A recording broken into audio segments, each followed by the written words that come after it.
Hey there, kiddos, and welcome back to the channel. I'm Uncle Frank, and that you are having a great day. And in today's video, as the rain picks up overhead, I'd like to sit back in my squeaky chair, relax, and have a little conversation with all of you about some obscure card games that I think are worth collecting. You see, in the world of collectible card games, a lot of focus is given to the bigger names in the game.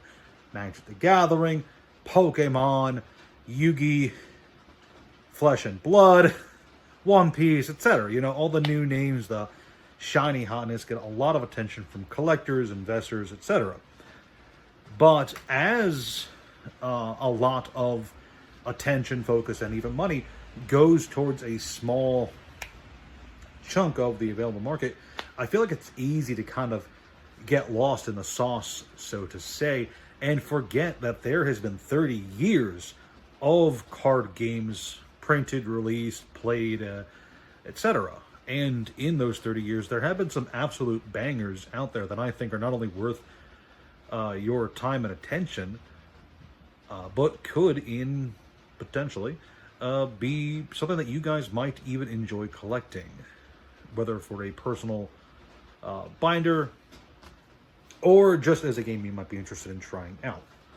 So in this video, in no particular order, I'm going to go over 3 different card games that are a bit more obscure, not entirely obscure, but just a bit more obscure, that I think are at the very least worth checking out, as well as getting a reason or two for each of them. And I shouldn't really say these are obscure, because I'm sure a lot of people have at least heard of these. I mean, one of them used to be fairly large, but I'm going to go over this list, and then if you guys want more obscure card games than these 3, then let me know in the comment section below, and then follow-up video I could make some more. There is plenty out there. After all, these are just the first 3 that come to mind when I think of games that I think are worth paying attention to. So, first things first is a card game I've wanted to talk about on the channel for a while now. I just really haven't found a good enough reason to bring it up, and that is the World of Warcraft TCG, which is quite old. 10 years ago, when I was trying my hand at being a physical brick-and-mortar location, it was old back then. Or at least it felt like it was old back then. This was a trading card game that was designed to tie in to the MMORPG, which is still very popular to this day. So there's a decent chance that if you're watching this video, you're a World of Warcraft fan. And if you are, then I believe that this card game has a lot to offer you, not just in terms of its gameplay, because the gameplay was fine. Solving quests, playing the classes and characters from the game. But in terms of collectability and art, I think there's a lot going on here that is quite enjoyable. There's a nice diversity of art, showcasing off not just the characters from the game, but also critical moments from the story, items, recognizable locations, quests, and even memes from the community. I think Leroy Jenkins got a card, and if you guys don't know what Leroy Jenkins was, that's a very old World of Warcraft player, joke, meme from way back in the day. So that's a blast in the past. Now I made myself feel old just by referencing that. I think the big thing that I think the World of Warcraft card game has to offer to collectors in particular is the code cards that it offers. You see, some sets, or a lot of sets really, some sets of the World of Warcraft trading card game had the chance to get redemption code cards in the packs.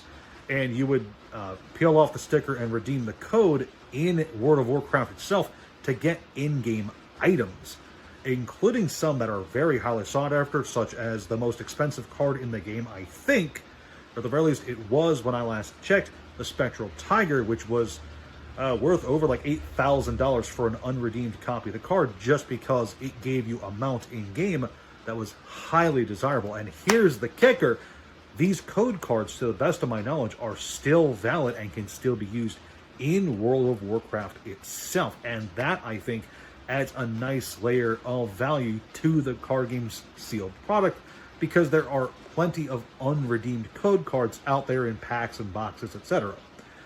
So beyond just the art, beyond the fact that you can collect your favorite characters, there's also the chance of hitting it big with some of these code cards. Now, a lot of them aren't worth a whole lot. Some are like $1 or so. But there are plenty of code cards out there that have quite the price tag associated with them. like the Spectral Tiger. But more to the point, I think that beyond just financial incentives, this game has quite a lot to offer. It is a fun game, in my opinion. I have not had a chance to play it in a very long time, now that I think about it.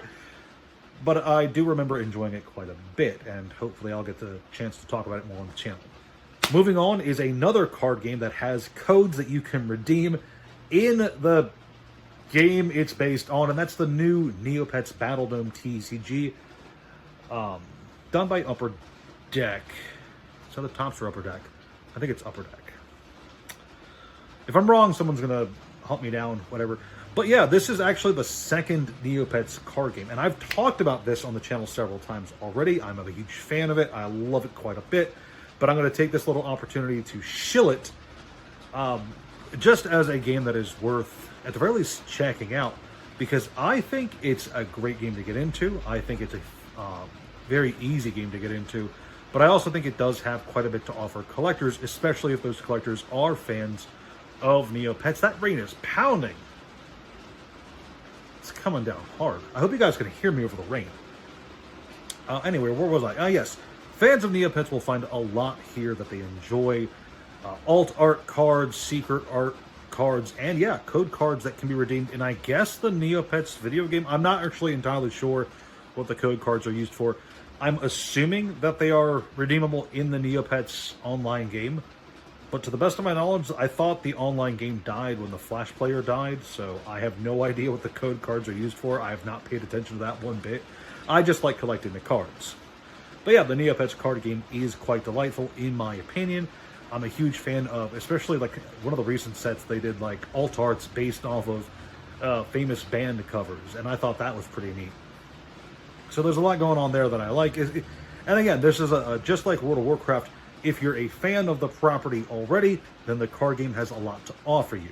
If you're not a fan of the card game and you just want to collect some nice cards, I still think there's some neat value to be found here. But let's move on to the final game that I want to talk about, and that is Force of Will. And earlier when I said that, I'm sure you guys have probably heard about this one.